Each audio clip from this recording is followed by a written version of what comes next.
門黃珠路40號安興工業大廈4級火災，進行煙霧搜救，但係絕對唔可以上4樓。爆炸導致傷者死亡，而你何永森同游邦潮亦都受咗傷。究竟係邊個決定上4樓嘅？而家監察同傳媒咁勁，上面一定要做嘢。邊個話要上去真係咁緊要咩？係咪真係要交個人出嚟先叫消防員精神先？我好清楚指令，我明白做消防員唔應該一命換一命。冇用啊！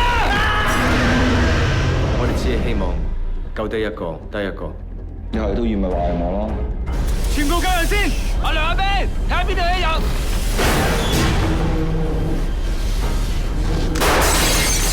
我哋出入火場嘅每個都俾古龍煙罩住個心。我哋淨知眼前有幾條命要救，你信我？當日你是阿潮，今日是我。你怕冇咗個兄弟啊？定係怕咩鑊啊？唔係要咩嘅問題，我唔想你死咗入邊，要我俾翻你出嚟。我信你。今日發生咁多事，你叫我點信你啊？我哋消防員唔係救火，係救人。不過要救人，一定毒過煙。